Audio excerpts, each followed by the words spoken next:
이 시간 하나님께서 우리신 말씀은 열왕기상 21장 1절부터 16절까지의 말씀, 제가 가지고 있는 성경책으로는 구약성경 555쪽입니다. 다 찾으신지 믿고요. 제가 한 절 읽고 여러분 한 절 읽다가 마지막 16절은요 다 같이 읽도록 하겠습니다. 그 후에 이 일이 있으니라. 이스라엘 사람 나봇에게 이스라엘에 포도원이 있어 사마리아의 왕 아합의 왕궁에서 가깝더니 아합이 나봇에게 말하여 이르되 내 포도원이 내 왕궁 옆에 가까이 있으니 내게 주어 채소밭을 삼게 하라. 내가 그 대신에 그보다 더 아름다운 포도원을 내게 줄 것이요 만일 내가 좋게 여기면 그 값을 돈으로 내게 주리라. 나봇이 아합에게 말하되 내 조상의 유산을 왕에게 주기를 여호와께서 금하실지로다 하니 이스라엘 사람 나봇이 아합에게 대답하여 이르기를 내 조상의 유산을 왕께 줄 수 없다 하므로 아합이 근심하고 답답하여 왕궁으로 돌아와 침상에 누워 얼굴을 돌리고 식사를 아니하니 그의 아내 이세벨이 그에게 나와 이르되 왕의 마음에 무엇을 근심하여 식사를 아니하나이까. 왕이 그에게 이르되 내가 이스라엘 사람 나봇에게 말하여 이르기를 내 포도원을 내게 주되 돈으로 바꾸거나 만일 내가 좋아하면 내가 그 대신에 포도원을 내게 주리라 한즉 그가 대답하기를 내가 내 포도원을 내게 주지 아니하겠노라 하기 때문이로다. 그의 아내 이세벨이 그에게 이르되 왕이 지금 이스라엘 나라를 다스리시나이까. 일어나 식사를 하시고 마음을 즐겁게 하소서.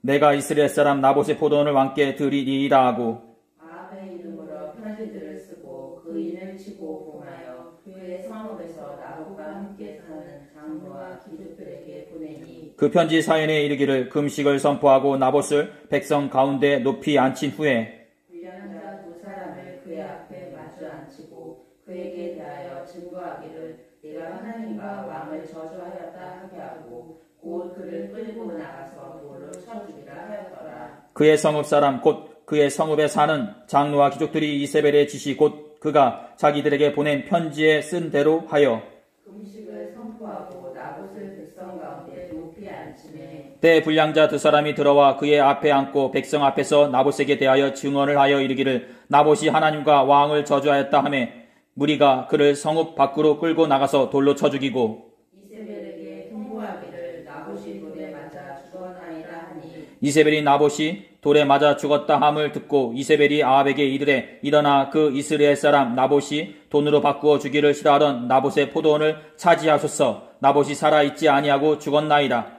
아합은 나봇이 죽었다 함을 듣고 곧 일어나 이스라엘 사람 나봇의 포도원을 차지하러 그리로 내려갔더라.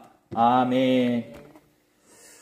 오늘 여러분들과 나봇의 포도원, 부제도는 욕심보다 말씀이 우선시되기를 이라는 제목으로 다 같이 하나님의 말씀 나누도록 하겠습니다. 우리 말씀 나누기 전에 앞뒤 좌우로 마음과 정성을 모아서요 예수님의 이름으로 축복의 인사 나누도록 하겠습니다. 예수님의 이름으로 사랑하고 축복합니다. 예수님의 이름으로 사랑하고 축복합니다. 말씀 나누도록 하겠습니다. 세상의 모든 사람들은 조금씩의 욕심을 가지고 있습니다. 그리고 그 욕심이 과하게 되면 탐욕으로 바뀌어 죄를 짓거나 잘못된 행동을 행하기도 합니다. 어떤 이는 돈에 대한 탐욕으로 인해 잘못된 곳에 투자를 하거나 불법적인 일을 저지르기도 하고 어떤 이는 권력에 대한 탐욕으로 인해 술수를 쓰거나 잘못된 곳에 발을 들어놓기도 합니다. 그리고 또한 어떤 이는 물질에 대한 탐욕으로 인해 쾌락을 꾸미던가 권력과 폭력으로 그것을 취하는 행동을 행하기도 합니다. 그렇습니다. 이렇듯 여러 탐욕과 탐심으로 잘못된 행동들이 발생하기도 하고 죄가 생겨나기도 하듯이 현재 여러분들 마음속에 어떤 탐욕과 탐심이 있으시고 그 탐욕과 탐심으로 여러분들은 그 어떤 잘못을 행해 본 적은 없으십니까? 그리고 그로 인해 누군가가 억울한 일을 당하거나 실족당하는 것을 경험해 본 적은 없으시냐는 것입니다. 바로 여러분들의 그 욕심 때문에 말이죠. 여기 계신 분들은 다 순하신 분들이기 때문에 남에게 상처를 주면서까지 욕심을 부리거나 탐욕을 행하지 않으실 것이다 믿습니다. 그렇습니다. 이렇듯 오늘 우리에게 주어진 본문의 말씀은 바로 그 탐욕으로 인해 생겨난 이야기라 말씀드릴 수 있을 것입니다. 즉 우리가 흔하게 가지고 있는 탐욕과 욕심으로 인해 누군가가 억울한 일을 겪게 되는 내용이라는 것입니다. 오늘 본문의 말씀이 이렇습니다. 오므리 왕에 이어 북이스라엘의 7대 왕으로서 등극한 아합 왕은 그야말로 풍족하고 넉넉한 가운데 북이스라엘의 왕으로서 등극하게 됩니다. 그의 선대왕인 오므리 왕은 시므리 왕의 죽음과 함께 디브니와의 5년이라는 전쟁 가운데 승리함으로써 완전한 북이스라엘의 왕이 되게 되고, 그 다음부터 그는 왕권을 강화하기 위해 사마리아로 수도를 옮겨 경제적인 부흥과 함께 무역을 장려함으로써 멀리까지 나아가 교역을 할 수 있게 만든다는 것입니다. 그리고 차후에 그의 아들인 아합 왕은 시돈의 이세벨과 결혼을 하게 되는데, 이 또한 무역국가인 시돈과 우호관계를 맺음으로써 경제적인 도움을 얻고자 행한 정원이었다라는 것입니다. 즉 이는 그만큼 오므리 왕 시절에 북이스라엘은 경제적으로 부흥하였다는 것이요, 이 부흥과 번영은 어김없이 그의 아들인 아합 왕 시절에도 이어지게 되었다는 것입니다. 즉 성경에서는 자세히 나와 있지 않지만 고대 문서를 보게 되면 오므리 왕과 아합 왕, 아하시아 왕과 여호람 왕으로 이어지는 그 오므리 왕조 시절에 북이스라엘은 솔로몬 시대를 능가할 만큼의 국제적인 명성과 번영을 누리는 가운데 있었다라는 것입니다. 이 당시에 남유다는 북이스라엘의 속국과 같은 존재였다 말씀드릴 수 있을 것입니다. 즉 그만큼 북이스라엘이 부흥하고 강성한 가운데 있었다라는 것입니다. 즉 이 말은 거듭 말씀드리지만 본문에서 소개되어지는 아합 왕 시절의 북이스라엘은 경제적인 풍요와 번영을 누리는 가운데 있었다는 것입니다. 그야말로 그 어느 왕 때보다도 부러울 것이 없는 모든 것들이 넉넉하고 풍요로운 가운데 있었다는 것입니다. 그런데 그럼에도 불구하고 그런 아합 왕이라 하여도 더 얻고 더 취하고자 하는 것이 있었으니 바로 오늘 우리에게 주어진 본문 1절부터 2절까지의 말씀이다 볼 수 있을 것입니다. 그 후에 이 일이 있습니다. 이스라엘 사람 나봇에게 이스라엘의 포도원이 있어 사마리아의 왕 아합의 왕궁에서 가깝더니 아합이 나봇에게 말하여이르되 내 포도원이 내 왕궁 곁에 가까이 있으니 내게 주어 채소밭을 삼게 하라. 내가 그 대신에 그보다 더 아름다운 포도원을 내게 줄 것이요 만일 내게 좋게 여기면 그 값을 돈으로 내게 주리라. 그렇습니다. 아합 왕은 왕궁 곁에 있는 나봇의 포도원을 원하였던 것이요 그 포도원을 얻어 채소밭을 만들려고 하였던 것입니다. 여기에서 채소밭은 레간 야라크라 하는데 이는 푸른 정원을 말해준다 볼 수 있을 것입니다. 즉 아합 왕은 왕궁에서 가까운 포도원을 취함으로써 그곳에 개인 정원을 만들려고 하였던 것입니다. 본문 1절에서 얘기하고 있는 왕궁이라는 말은 히브리어로 헤칼이라고 하는데 이는 궁전을 비롯하여 거대한 건물을 가리킬 때 쓰는 단어라 말씀드릴 수 있을 것입니다. 즉 아합 왕의 본래 궁전은 북이스라엘의 수도인 사마리아에 있다 볼 수 있고, 본문에서 얘기하고 있는 궁전은 이스라엘에 세워진 피안을 목적으로 세워진 별궁이라 말씀드릴 수 있을 것입니다. 그런데 그 별궁도 어떻다? 왕궁만큼 웅장하고 화려하였다는 것입니다. 즉 그만큼 아합 왕은 부족한 것 없이 호화로운 생활을 하는 자였다라는 것입니다. 아합 왕은 그 누구보다 호화롭고 풍요로운 생활을 하는 자였습니다. 그런데 그 아합 왕이 별궁 앞에 있는 포도원에 욕심이 생겨 그 포도원을 달라고 얘기하고 있다는 것입니다. 포도원이 있는 지역이 이스라엘이라는 지역이라는 것을 감안하여 보았을 때 이 시대에서 흔하게 볼 수 있는 산악지대와는 별개로 보기 드문 평지이자 비옥한 땅이었음을 생각해 볼 수 있을 것입니다. 하지만 그렇다고 하여 아합 왕의 입장에서는 모든 것들을 다 가지고 있는 자이기에 나봇의 포도원이 꼭 필요한 것은 아니었습니다. 앞서서 말씀드린 것처럼 아합 왕 시절에 경제적으로 풍요로웠고 멀리까지 나아가 무역까지 하였던 시대였습니다. 즉 다른 백성들이, 다른 왕들이 보지 못하는 것을 그는 쉽게 구하고 얻을 수 있었다는 것입니다. 그렇습니다. 아합 왕의 입장에서는 나봇의 포도원이 꼭 필요한 것이 아니라 다만 자신의 별궁 앞에 비옥하게 펼쳐져 있기에 갖고자 하였던 것이요, 이 포도원 대신 정원을 세운다면 자신이 휴식을 취할 때 더 행복할 것 같아 이 포도원이 필요하였던 것입니다. 즉 꼭 필요하고 중요한 것이 아니라 다만 정원을 만듦으로써 별궁을 더 웅장하고 화려하게 하려고 하였던 것이요, 자신의 편의를 위해서 이 포도원이 필요했던 것입니다. 그렇습니다. 아합 왕은 그 누구보다도 많은 것을 가지고 있음에도 불구하고 그 욕심이 끝이 없기에 나봇의 포도원을 갖기를 원하였던 것입니다. 즉 사람의 욕심은 끝이 없기에 더욱더 많은 것을 취하려고 하듯이 본문에서 소개되어지는 아합 왕 역시 그 욕심이 끝이 없기에 나봇의 포도원을 취하려고 하였던 것이요, 그러기에 나봇의 마음을 돌리려고 하였던 것입니다. 내 포도원이 내 왕궁 곁에 가까이 있으니 내게 주어 채소밭을 삼게 하라. 내가 그 대신에 그보다 더 아름다운 포도원을 내게 줄 것이요 만일 내가 좋게 여기면 그 값을 돈으로 너에게 주겠다. 즉 이 포도원보다 더 좋은 것을 너에게 주던지 돈을 원하면 그에 걸맞게 금액을 지불하겠다는 것입니다. 그러니 그 별궁 앞에 있는 포도원을 달라는 것입니다. 포도원을 달라는 아합 왕의 제안은 나봇의 입장에서는요, 한 번쯤은 생각해 볼 내용이었을 것입니다. 왜냐하면 아무리 포도원이 좋다 해도 그 포도원을 원하는 자가 북이스라엘의 왕이자 모든 부귀와 권세를 누리는 자였기 때문이었습니다. 즉 나봇의 입장에서는 이 포도원을 가지고 무엇이든지 얻을 수 있는 위치에 있었다라는 것입니다.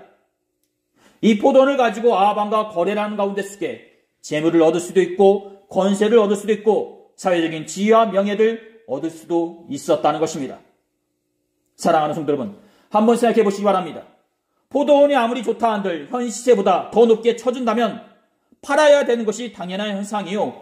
이 포도원을 주는 조건으로 사회적인 그 무엇도 얻을 수 있다면 기쁜 마음으로 팔아야 되는 것이 당연한 모습이지 않겠냐는 것입니다. 그런데 그럼에도 불구하고 나봇은 이 포도원을 팔지 않겠다고 말한다는 것입니다. 나봇이 아합에게 말하되 내 조상의 유산을 왕에게 주기를 여호와께서 금하실지로다. 이스라엘 사람 나봇이 아합에게 대답하여 이르기를 내 조상의 유산을 왕께 줄 수 없다. 그렇습니다. 나봇은 말하기를 이 포도원은 조상에게 물려받은 것이고 여호와 하나님 또한 땅을 파는 것을 금하셨기 때문에 아무리 북이스라엘의 왕이다 해도 왕에게 팔 수 없다는 것입니다. 즉 무엇을 준다 하여도 그럴 수 없다라는 것입니다. 즉 하나님이 말씀하시기를 땅을 팔지 말라고 말씀하셨기 때문에 그 말씀에 순종하여 땅을 팔 수 없다는 것입니다. 그렇습니다. 레위기 25장 23절을 보게 되면요, 여호와 하나님께서는 이스라엘 백성들에게 말씀하시기를 이렇게 말씀하셨습니다. 토지를 영구히 팔지 말 것은 토지는 다 내 것이니이다. 너희는 거름이니요 동거하는 자로서 나와 함께 있느니라. 이 땅은 내 것이고 너희들은 나와 함께 있는 백성이야. 그것이 끝이다라는 것입니다. 즉 땅은 하나님의 것이기 때문에 이스라엘 백성들이 마음대로 사고 팔 수 없다는 것입니다. 하나님께서는 이스라엘 백성들에게 땅을 빌려준 것이지 그 이상도 그 이하도 아니기에 당연히 매매는 할 수 없다는 것입니다. 그리고 이 말씀은 하나님께서 이스라엘 백성들에게 전하신 율법과 같은 말씀이기 때문에 당연히 지켜야 한다는 것입니다.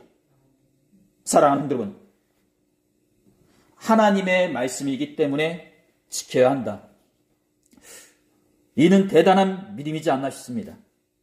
앞서서 말씀드린 것처럼 아무리 조상이 물려줬고 하나님의 말씀이라 하여도 이를 통해 더 큰 축복과 권세를 얻을 수도 있습니다. 그리고 또한 잘만 하면요, 지금까지 살아왔던 농부로서의 삶을 내려놓고 더 화려하고 더 편한 삶으로, 더 풍족한 삶으로 바뀔 수가 있습니다. 나의 옷차림이 바뀔 수가 있고요, 내가 사는 환경이 바뀔 수가 있고, 내가 만나는 사람들이 바뀔 수가 있고, 내 자식이 더 맛있는 걸 먹을 수 있습니다. 예, 잘만 하면, 거래만 잘하면 한순간에 인생이 바뀔 수가 있다라는 것입니다. 즉 다시 태어날 수 있다라는 것입니다. 그런데 나봇은요, 그런 편한 삶, 풍요롭고 화려한 삶을 살 수 있음에도 불구하고 하나님의 말씀이 우선이라 하여 아합 왕의 제안을 어떻게 단칼에 거절한다는 것입니다. 하나님의 말씀이기 때문에. 그렇습니다. 사랑하는 성도 여러분, 아합 왕은 하나님의 말씀을 무시하고 자신의 욕심에 따라 행하려고 하지만 나봇은요, 어떤 유혹과 욕심 가운데 속에서도 하나님의 말씀을 우선시하고 지키고 있다는 것입니다. 나봇과 아합 왕. 사랑하는 성도 여러분, 세상적으로 보게 된다면 나봇은 그저 농부일 뿐입니다. 하지만 아합 왕은 한 나라의 왕이자 그 누구보다 풍요롭고 화려한 가운데 살아가는 사람입니다. 당연히 사회적인 위치를 본다 해도요, 나봇보다 아합 왕이 월등히 높은 위치에 있는 사람입니다. 그런데 사회적으로는 이렇다 치더라도 하나님 보시기에는 어떻겠냐는 것입니다. 과연 하나님 보시기에 누가 크고 누가 귀한 자처럼 보이겠냐는 것입니다. 즉 욕심대로 사는 사람이냐 아니면 하나님의 말씀대로 사는 사람이냐라는 것입니다. 사랑하는 여러분, 우리는 때론 욕심이 너무나 과하여 하나님의 말씀을 어기는 선까지 나아갈 때가 있습니다. 나에게 주어진 대가가, 나에게 주어진 조건이 그 누군가보다 부족하다 생각하여 또는 누군가의 것이 더 좋고 많고 풍족하다 생각하여 이를 탐하고 취하려는 마음이 생길 때가 있다는 것입니다. 그런데 이는 명백히 하나님 앞에서 죄를 짓는 행동이요 하나님의 말씀을 어겨 제 앞에서 무너지는 행동이라 말씀드릴 수 있을 것입니다.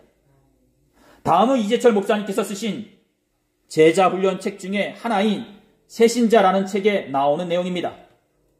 늦지막히 신학을 시작한 전도사님이 있었다. 신학교에 다닐 때 그는 끼니를 때우기 힘들 정도로 형편이 매우 어려웠다. 어느 날 그가 절도죄로 구속되었다. 친구 사무실에 들렸다가 마침 직원이 잠시 자리를 비운 책상 위에 돈뭉치를 들고 나오다 현장에서 붙잡힌 것이었다. 사건이 마무리된 뒤 아무리 어려워도 신학도가 왜 그런 짓을 했느냐는 나의 질문에 그의 대답이 참으로 기가 막혔다. 돈을 보는 순간 그 돈을 들고 도망쳐야 한다는 것 외에는 아무 생각이 나지 않았습니다. 우리가 갖고 싶어하는 여러 가지 유혹과 시험 가운데 속에 하나님이 보이지 않고 그것을 가지려 하는 마음이 먼저 우리를 지배할 때가 있지 않습니까? 그렇습니다. 아무리 힘든 상황 가운데 있다 할지라도 하나님의 말씀으로 제된 마음과 행동을 이겨내야 하는 것이 성도의 모습이거늘 이 신학생은 그 돈 앞에서 욕심이 생겨 제 앞에서 무너지는 행동을 행하였던 것입니다.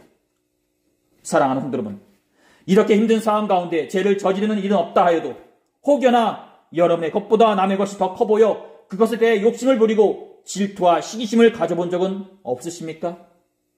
이솝 우화의 내용 중에 이런 이야기가 있습니다. 한 사납고 욕심 많은 개 한 마리가 하루는 입에 고기 덩어리를 물고 다리를 건너다가 물에 비친 고기를 물고 있는 개 한 마리의 모습을 보고 그 고기가 자신이 물고 있는 고기보다 더 크고 먹음직스러워서 뺏기 위해 짖다가 자신이 물고 있던 고기를 놓쳤다는 이야기 말입니다. 즉 욕심이 너무나 과하여 자신이 가지고 있는 것마저 잃은 적은 없으시냐는 것입니다. 사랑하는 성도 여러분, 이렇듯 욕심이 너무나 과하여 자신의 것을 잃기보다 그리고 그 욕심으로 인해 하나님의 말씀을 잊기보다 그 말씀으로 욕심과 죄를 이겨내는 지혜로운 성도분이 되시기를 두 손 모아 축원드립니다. 이렇듯 나봇은 하나님의 말씀을 지키고 순종하는 자로서 아합 왕의 제안을 단칼에 거절하게 됩니다.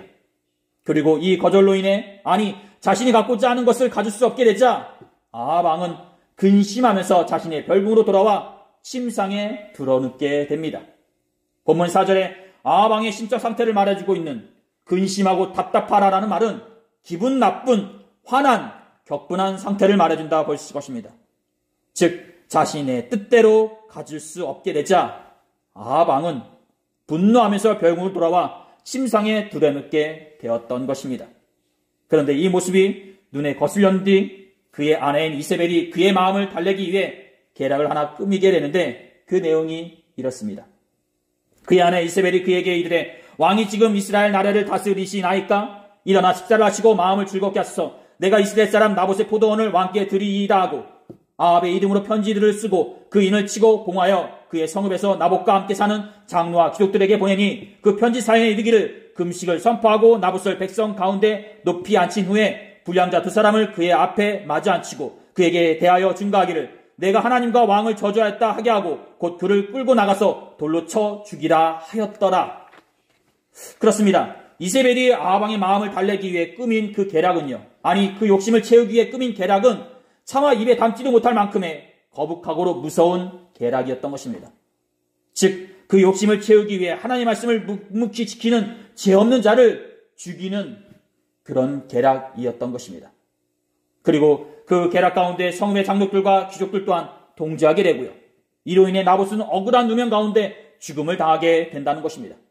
그의 성읍 사람 곧 그의 성읍에 사는 장로와 귀족들이 이세벨의 지시 곧 그가 자기들에게 보낸 편지에 쓴 대로 하여 금식을 선포하고 나봇을 백성 가운데 높이 앉힘에 때에 불량자 두 사람이 들어와 그의 앞에 앉고 백성 앞에서 나봇에게 대하여 증언을 하여 이르기를 나봇이 하나님과 왕을 저주했다 하며 무리가 그를 성읍 밖으로 끌고 나가서 돌로 쳐 죽이고, 그렇습니다. 이세벨의 계략에 성공적으로 이루어지게 되었던 것입니다.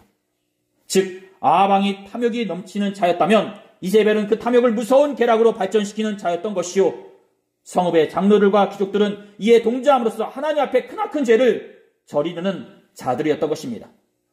반면 이와 다르게 나봇은 하나님 말씀을 순순히 지키는 자로서 욕심과 죄 앞에 쉽게 무너지지 않는 자였던 것입니다. 그리고 그것이 죽음을 감수하는 일이다 하여로 말이죠. 즉 자신의 목숨까지 내놓으면서까지 그 말씀을 지키고 있다라는 것입니다. 사랑하는 성도 여러분, 나봇은 끝까지 하나님의 말씀을 지키는 자였습니다. 그가 만약 욕심이 넘치는 자였다면 아합 왕의 제안을 받아들였을 것입니다. 왜냐하면 이 포도원으로 인해 그는 재물과 권세와 명예도 얻을 수 있는 입장이었기 때문이었습니다. 하지만 그에게는 이 모든 것들보다 하나님의 말씀을 지키는 것이 우선이었고 그 말씀에 순종하여 아합 왕의 제안을 단칼에 거절하였던 것입니다. 즉 아합 왕과 이세벨 그리고 성읍의 장로들과 귀족들이 하나님의 말씀을 무시하고 욕심 가운데 죄를 저지르는 자들이었다면 나봇은 어떤 상황 속에서도 그것이 자신의 이익과 편의 가운데 크나큰 도움을 준다 해도 끝까지 말씀을 지키는 자였던 것입니다. 즉 그에게는 욕심보다 하나님의 말씀과 그 말씀에 대한 순종이 더 상위에 있었던 것입니다. 그리고 이런 모습은 신약으로 와서요, 예수님을 통해 다시 한번 우리는 보게 된다 볼 수 있을 것입니다. 즉 제사장들과 로마 군인들과 모였던 군중들이 서로의 이익과 욕심에 따라 움직이는 자들이었다면 예수님만은 오로지 하나님의 말씀에만 순종하는 분이셨고 그 말씀에 순종한 나머지 십자가의 고통을 받으셨다라는 것입니다. 사랑하는 여러분, 그렇습니다. 욕심은 누구든지 가질 수 있습니다. 하지만 그 욕심이 탐욕이 되어 누군가에게 해가 되고 말씀을 어기는 죄로 이어지게 된다면 그것은 하나님의 백성으로서 벗어나는 모습이다 말씀드릴 수 있는 것입니다. 즉 사람인지라 욕심을 가질 수 있지만 그 욕심을 덮을 수 있는 하나님의 말씀에 대한 순종이 우리에게 우선시 되어야 한다는 것입니다. 사랑하는 여러분, 현재 우리는 사순절을 보내고 있습니다. 오늘 우리가 나누었던 말씀처럼 현재 여러분들은 말씀이 우선시된 분으로서 사순절 기간을 보내고 계십니까? 아니면 욕심을 채우기 위해 서슴없이 말씀을 무시하고 죄를 저지르는 분들로서 사순절을 보내고 계십니까? 이 자리에 앉아있는 우리 모두 다 오늘 본문에서 소개하고 있는 나봇처럼 그리고 2000년 전에 예수님처럼 말씀을 지키고 순종하는 분들로서 그러므로 끝까지 욕심과 죄를 이겨내시는 분들로서 사순절을 보내시기를 두 손 모아 축원드립니다. 우리가 탐욕 가운데 휩싸여 살아가기보다 나봇처럼 하나님의 말씀을 따르겠다는 믿음과 순종으로 이 사순절을 보내는 귀한 성도분들이 되시기를 두 손 모아 축원드립니다. 죽으면서까지 말씀을 지키려 했던 예수님과 왕의 달콤한 제안 가운데 속에서도 꿋꿋이 말씀을 지켰던 나봇처럼 이 땅을 살아가는 저와 여러분들 또한 말씀으로 욕심을 이겨내시는 성도분들이 되시기를 두 손 모아 축원드립니다. 마지막으로 본문에는 없지만 열왕기하 9장 26절의 말씀을 보게 되면 이런 말씀이 있습니다. 여호와께서 말씀하시기를 내가 어제 나봇의 피와 그의 아들들의 피를 분명히 보았노라. 여호와께서 또 말씀하시기를 이 토지에서 내게 갚으리라 하셨으니 그런즉 여호와의 말씀대로 그의 시체를 가져다가 이 밭에 던질지니라 하는지라. 바로 열왕기하 9장 26절에 기록된 말씀입니다.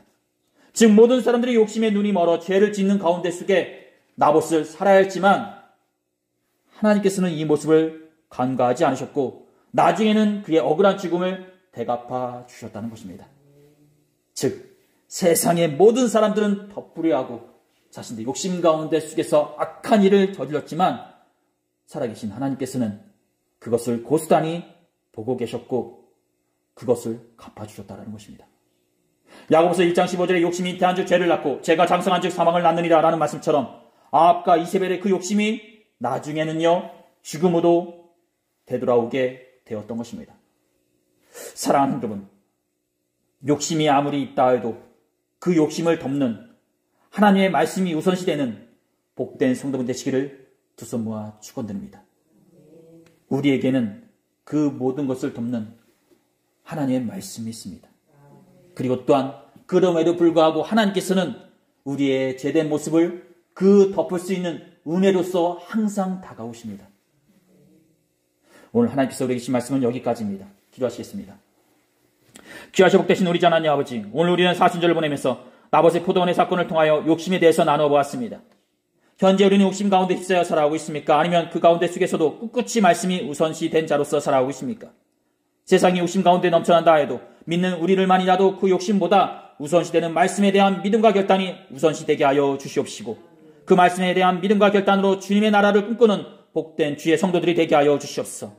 특별히 사순절을 맞이하여 죽음을 뛰어넘었던 예수님의 사랑과 희생을 되새겨 보게 하시고 그 사랑과 희생 가운데 우리가 이 자리에 있다는 것을 다시 한번 믿음으로 결단하는 복된 주의 성도들이 되게 하여 주시옵소서. 감사드리며 이 모든 기도를 우리 주 예수 그리스도의 이름으로 간절히 기도드렸사옵나이다. 아멘.